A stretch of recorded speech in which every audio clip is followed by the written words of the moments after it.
Maqaa Abbaa, kan Ilmaa, kan Hafuura Qulqulluu, Waaqa tokko. Ameen. Maatiiwwan Waaqayyoo ijoollee Dubroon Maariyaamii hangafannootti kan nu jaallatee maqaa Gooftaa keenyaaf Fayyisaa keenyaa Yesuus Kiristoosiin nagaan isin gaafadhaa. Akkam bultanii, akkam ooltanii, akkam turtan. Nageenya, eegumsaa fi dhiifama isaanuuf baay'isee hanga saati kanaatti kan nu ga'e Waaqayyo Abbaa keenyaaf galanniif ulfinni guddaan isaaf haa ta'u. Kennaa fannoo jalaa haadha hunduma keenyaa kan taate deessuu Gooftaa keenyaa qulqulleettii Dubroon Maariyaamii akkasumas qulqulloota ergamoota Waaqayyoo jireenyaa fi qabsuura isaaniitiin uumaa isaanii kan gammachiisan Waaqayyoos kan isaan kabajee qulqulloota hundumaaf akka kennaa isaaniitti galanniif ulfinni isaaniif haa ta'u. Gaaffii shakkitootaa waa'ee haadha keenya qulqulleettii Dubroon Maariyaamii kutaa lammaffaa. Yeroo darbe gaaffiiwwan shakkitootaan haadha keenya qulqulleettii Dubroon Maariyaamitti kaan jalqabne keessumattuu jarraa fureffaa keessa barreessaa olaanaa manneen kiristaanaa warreen dhiyaa kan ture helviidiyees qaxxiiwwan muraasa kitaaba qulqulluu keessaa caqasuun dubrummaa bara baraa haadha keenya qulqulleettii Dubroon Maariyaamii kaaduuf kan yaale keessaa isa duraa jechuunis haati keenya Yoseefif Kadhimmamushee waliin ilaalle akka turre ni beekama. Akkuma waadaa gallee har'a immoo akka fedhaaf eeyyama Waaqayyootti kutaa lammaffaa barumsa kanaa kan ta'u qulqullichi Maatiyos wangeela isaa boqonnaa 1 lakkoofsa 25tti kan barreesse ta'a. Caqasichis mucaashee hangafaa hanga isheen deessutti inni ishee hin barre kan jedhu ta'a. Wangeela Maatiyos boqonnaa 1 lakkoofsa 25. Helviidiyees lammaffaarratti caqasa kana kaasuun waamicha maqaa isheef galanni haa ta'uutii Dubroon Maariyaamii Yesuus Kiristoosiin erga deessee booda seera haadha manaaf abbaa manummaan Yoseef waliin jiraatteetti ijoollee biroos immoo isaaf deesseetti jechuudhaan kan barsiisu ture.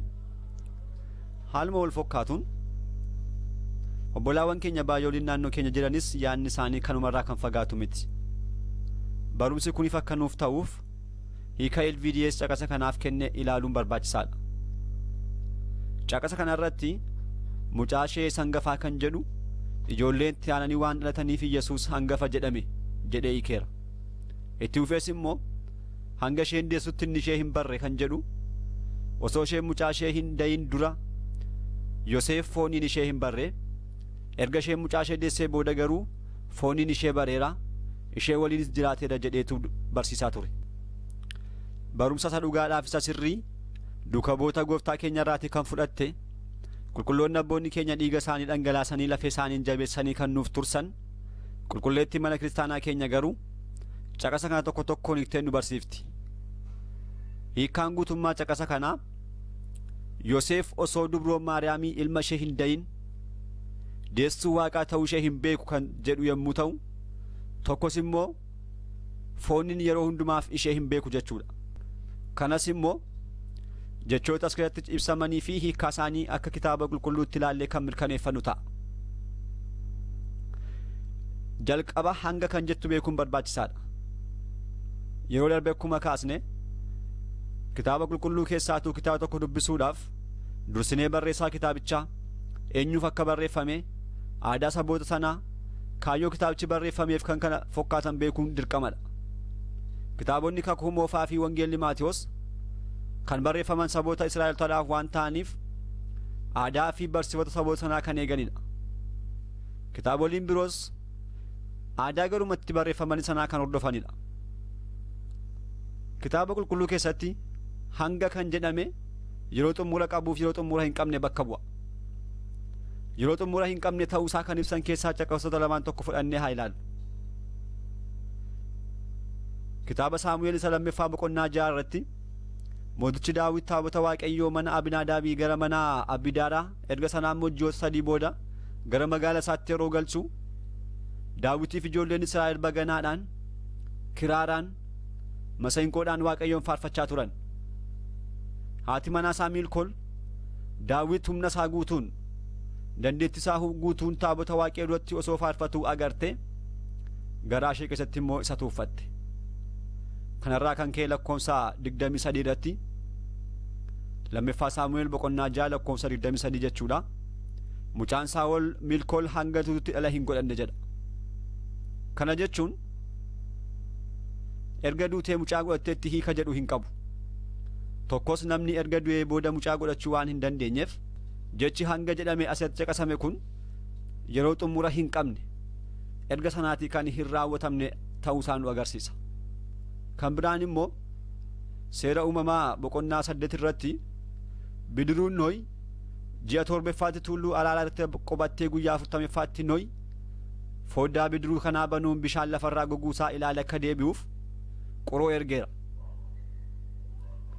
Kitaabuma kana lakkoofsa 7ffaa irratti bishaan badisaa hanga lafarraa badutti qoroon deebi'ee hin dhufne jedha. Kana jechuun erga bishaan badisaa yaa'ee dhume erga lafti qulqullooftee qoroon deebi'ee dhufe jechuu osoo hin taane tasuma hin deebiin hafe jechuudha. Kunis immoo yeroo xumura hin qabne kan nu agarsiisudha jechuudha. Dabalataanis kitaaba faarfannaa 122 lakkoofsa 2 irratti hanga Waaqayyo abbaan keenya araara isaa nuuf argamsiisutti iji keenya gara isaa ilaala jedha Daawit. Daawit akkas jechuusaa araara Waaqayyo yoo arganne dhifama Waaqayyo yoo arganne kana booda gara isaa hin ilaallu jechuusaa osoo hin taane iji keenya yoomiyyuu gara isaa ilaala, abdiin keenya yoomiyyuu Waaqayyoodha jechuusaati. Kunis immoo yeroo xumura hin qabne kan agarsiisudha. Haaluma wal fakkaatuun kitaaba kakuu keessaa ilaaluu yoo barbaachise gooftaan keenya Yesuus Kiristoos yeroo du'aa ka'e duuka bu'oonni isaa isa arguudhaaf Galiilaa deeman. Achittis isa arganii sagadanii fi innis yeroo kan akkas jechuudhaan isaanitti dubbate. Wangeela Maatewos boqonnaa 28 lakkoofsa 19 ni argan. Deemaa Ayzaabota hunda maqaa Abbaa, Ilmaa, Hafuura Qulqulluun cuuphaa. Kaniin isin ajaje hunda akka eegan isaan barsiisaa, duuka bu'oota koo taasisaa. Anis hanga dhuma biyya lafaatti isin wajjin hin jiraa jedha. Gooftaan keenya Yesuus Kiristoos akkas jechuunsaa dhuma biyya lafaa booda dhufaatii koo booda isin irraan adda baa jechuusaa osoo hin taane yeroo kamiyyuu isin waliin hin jira jechuusaati. Kanas immoo qulqullichi Phaawulos ergaa isaa gara saboota Tasaloniiqeetti kan erge kan jalqabaa boqonnaa 4 lakkoofsa 17 irratti nuyi warri hin du'in hafne immoo isaanuma waliin gooftaa simachuudhaaf duumessa keessaa ol ni butamna. Ergasii yeroo hunda gooftaa bira ni jiraanna jechuun dursee gooftaan keenya mana abbaa koo bakka jireenyaa baay'eetu jira, bakka isiniif qopheessuudhaaf anis nan deema, bakka ni jiru isinis immoo akka jiraattaniidhaaf lammaffaa dhufeen gara kootti isin fudhadha akkuma jedhe yoomiyyuu gooftaa keenya waliin akka taanu nuuf barreesseera. Kunis yeroo xumura hin qabne ta'uusaa kan nu agarsiisudha. Egaa kitaabni qulqulluu jecha hanga jettu kana haala kanaan yeroo xumura hin qabne taasisee itti fayyadameera. Haaluma wal fakkaatuun Wangeela Maatewos boqonnaa 1 lakkoofsa 25tti kan argannu kunis hanga isheen deessutti inni ishee hin barre kan jedhu tokkos yeroo hundumaaf yookiin yoomiyyuu Yoseef haadha keenya qulqulleettii Dubroon Maariyaamiitiin fooniin ishee hin bare jechuudha. Seenaa mana kiristaanaa keenyatti akkuma beennu Yoseef jaarsa guddaa abbaa ijoollee torbaadha. Qulqulleettiin Dubroon Maariyaamii garuu raajichi Hisqeel akkuma ishee barreesse bara baraan durbummaadhaan kan jiraattudha. Kan biraa qabxiin ilaalamuu qabu hangafa kan jedhudha. Hangafa kan jedhame namaafis haa ta'u horiifis yeroo duraaf jalqabaaf gadameessa haala isaa saaqee kan ba'u jechuudha malee dirqama itti aanee dhalachuu qaba kan jedhu hin jiru jedhamuus hin danda'u. Kitaabni qulqulluu keenyas kanuma deeggara. Akka fakkeenyaatti muraasa ilaaluu yoo barbaachise qulqullichi Phaawulos ergaa isaa gara saboota Ibrootaatti kan erge boqonnaa 1 lakkoofsa 5 amma 6 irratti Waaqayyo ergamoota isaa keessaa ati ilma kooti, ani har'an si dhale, lammaffaa sani abbaa, innis ilma koo ta'a eenyuun jedhe. Ilma isaa isa hangafa biyya lafaatti ergee ergamoonni Waaqayyoo hunduu isaaf haa sagadan jedhee qulqulluun kun barreesseera. Asirratti Waaqayyo ilma biraa waan qabuuf gooftaan keenya Yesuus Kiristoos hangafa jedhame jechuu miti. Barumsa icciita sadummaa barumsa icciita Sillaasee mana kiristaanaa keenya irratti akkuma beeknu Waaqni abbaa ilma kan dhaleef hafuura qulqulluu kan baasee yookiin kan argamsiise yeroon kan waliin dursine ilmi abbaadhaa kan dhalate hafuurri qulqulluun immoo Waaqa abbaarraati kan ba'edha. Asirrattis tokkichuma ilma Waaqayyoo gooftaa keenya Yesuus Kiristoostuu hangafa jedhame malee ilmi kan biraa waan jiruuf miti. Kan biraas ilaaluu yoo barbaachise seera ba'uu boqonnaa 13 lakkoofsa 1 irratti Museen kan barreesse ijoollee Israa'el keessaa nama keessaas beeladota keessaas gadameessa kan saaqu jalqaba kan dhalatu hangafa hundumaa anaaf qulqulleessi jedhe. Asittis immoo hangafni kan nutti agarsiisu jalqaba kan dhalate jechuudha malee itti aanee kan dhalatu jiraachuu fi jiraachuu dhiisaa kan nutti ibsu waan tokkoyyuu hin qabu. Kanneen armaan kanarratti kan hubannu hangafa kan jedhu dirqama itti aanee kan dhalatu jiraachuu qaba osoo hin taane kan jalqaba gadameessa haadha isaa keessaati ba'e jechuudha. Asirratti garuu hubachuu kan qabnu gooftaan keenya Yesuus Kiristoos mucaa hangafaa maaliif akka jedhamedha. Gooftaan keenya Yesuus Kiristoos mucaa hangafaa jedhamuunsaa obbolaawwan isa ta'anii hidhatan qabaatee osoo hin taane mucaa tokkicha Dubroon Maariyaamii kan ta'ee fi dursaaf itti aanaa kan hin qabne akkasumas dursaa uumama hundumaa ilma tokkicha Waaqa abbaa fooniin Dubroon Maariyaamiirraa kan dhalate ta'uu isaatiin hangafa jedhame. Kanas qulqullichi Phaawulos kan jalqaba ilaalle ergaa isaa gara Ibrootaatti kan erge boqonnaa 1 lakkoofsa 5 irratti Waaqayyo ergamuu isaa keessaatii eenyuun ati ilma kooti jedhee beeka. Garuu ilma isaa isa hangafa waan hundumaa biyya lafaatti ergee ergamoonnis isaaf sagadan jedhe jechuudhaan dhuguma ilmi tokkichi dursaa uumama hundumaa ta'uu isaatiin hangafa jedhamuusaa nuuf mirkaneessa. Kanaafuu gooftaan keenya Yesuus Kiristoos dhalannaa isaa jalqabaatiin haadha malee abbaarraa dursaa fi itti aanaa kan hin qabne mucaa hangafa. Dhalannaa isaa lammaffaatiinis immoo abbaa malee haadharraa dursaa fi itti aanaa kan hin qabne mucaa hangafaa ta'uu isaatiif kitaabni qulqulluun keenya hangafa jedhee isa waama. Kan itti aanu ishee hin barre kan jettudha. Wangeela Luqaas boqonnaa 1 lakkoofsa 26 hanga 38 irratti akkuma argannu ergamichi qulqulluun Gabri'eeliin gara Dubroon Maariyaamitti ergame gammadi kennaan kan guutamte Waaqayyo si wajjin jira ati dubartoota keessaa kan eebbifamte erga jedhee gooftaan keenya ishee irraa akka dhalatutti hime. Isheenis akkamitti ta'a jettee waliin dubbachaa arga turanii booda dhumarratti akka jecha keenyaafaa ta'u jechuun yeroo simattu battaluma sana ulfoofte. Dubroon Maariyaamii ergamaa Waaqayyo gara isheetti dhufuusaa ergaa akkanaa kana isheetti himuusaa kana hunda Yoseefitti himne turte. Kana booda ulfishee guddachaa deeme. Yoseef akkamitti akka isheen ulfoofte eenyurraa akka isheen ulfoofte hin barre ture. Garuu dubbii Maariyaamiirraa akkuma argannu yeroo tokko gaafatee ture. Isheenis afura qulqulluudhaan ulfaa'e jettee calliste. Akkasaa jettuyyuu malee Yoseef otuma isaaf hin galiin callisee dhiiseera. Akka seera isaanitti immoo namni tokko haati manaasaa nama biraarraati yoo ulfoofte gara mana qulqullummaa isaaniitti ishee geessee shakkii isaa lubootaaf ibsa. Isaanis kadhannaa kanaaf qophaa'ee fi afaan Giiziitiin maayizeleefaa kan jedhamu dhugaatii baala adda addaa fixaan of keessaa qabu akkasuma kan irratti kadhatame waan qabaniif kadhaa sana taasisanii dhugaaticha ro'oo baasan dhuguma nama biraarraa kan ulfaafte yoo ta'e ni ajjeesa ture. Miti yoo ta'e garuu ni deessi. Barsiifannaa akkasii qabu turan. Yoseef garuu yoo ifa ishee baase ni duuti jedhee waan yaadeef akkamitti akka isheen ulfoofte eenyurraa akka isheen ulfoofte osoo hin beekiin callisee dhiiseef. Kanaafidha Maatiyos wangeela isaa boqonnaa 1 lakkoofsa 19 irratti Yoseef kaadhimaan ishee qajeelaa ta'ee ifa ishee baasu waan hin barbaanneef dhoksee dhiisuuf yaade kan jedheef.